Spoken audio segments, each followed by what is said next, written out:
My boyfriend gave me a book to read, and it's the most sexist, misogynistic book I've ever seen, and now I'm wondering how a proud feminist could ever think I'd enjoy this. I, 25 female, met my boyfriend, 37 male, in our master's program. We became friends over this past year, and started dating and becoming serious shortly before I left the state for a summer internship. He gifted me a book to read, saying it was one he liked. It's A Spell for Chameleon by Piers Anthony, a fantasy novel written several decades ago. I knew nothing about it prior, and began laughing at it 2 pages in because of how ridiculous the writing was, especially about women. We video chatted after I got through the first chapter, and I tried respectfully explaining my doubts about the book. He made a deal with me, knowing I'm a big Harry Potter fan. He promised to give the Harry Potter series a chance, starting with Philosopher's Stone, if I gave his book a chance and kept reading. This rocked my world, and I had a sudden burst of motivation. I'm on chapter 3, and I cannot stand this book. It is one of the most sexist and misogynistic texts I have ever had to read, and it honestly makes me feel like crap. Not to mention it's just poorly written all around, painfully spoon-feeding obvious symbolism, and excessively throwing in fantasy creatures and concepts that do nothing for the plot. The protagonist is a complete dillhole that I could not care less about, and as a reader, I don't want to follow him or anything in the fantasy world of Xanth. But of course, flat out telling my boyfriend those thoughts about a book he enjoys would be hurtful, and he has every right to have different preferences. I am shocked that he would recommend such a book to me though.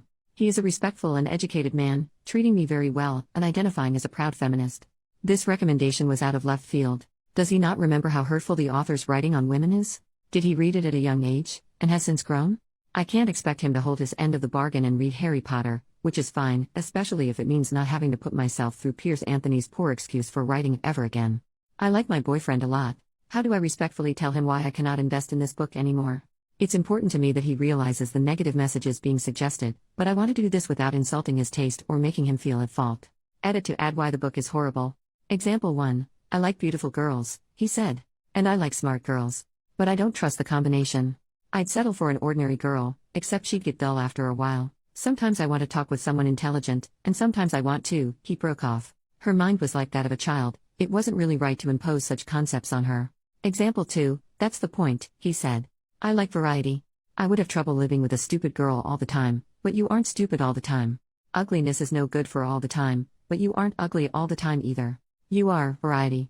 And that is what I crave for the long-term relationship, and what no other girl can provide. Example 3. All women are the same inside. They differ only in appearance and talent. They all use men. Example 4. That whole rope trial in chapter 3. Example 5. Other girls manage to enhance their appearance by cosmetics or padding or specialized spells, but besides Sabrina all other females look somewhat artificial. She was no enemy. This was the PG. 2 example I mentioned. Example 6. There was much more of her he longed to see, and to touch, but that could come only after marriage. She was that sort of girl, and it was part of her appeal.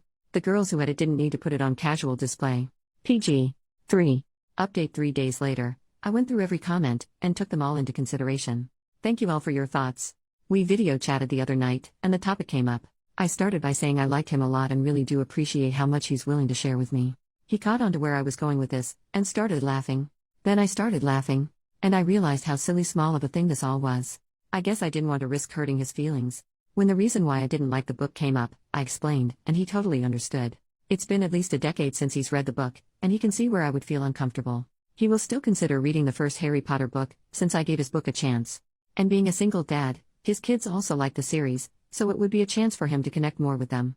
I ended by saying that I hope this doesn't discourage him from sharing more things he likes. He said, if anything, it encourages me to find more that you'll appreciate. Cue heart flutters. New update 8 years later. Hi. It's hilarious this post is being shared because it's from such a different time in my life. Your instincts are right. This relationship only lasted a monthish after this post.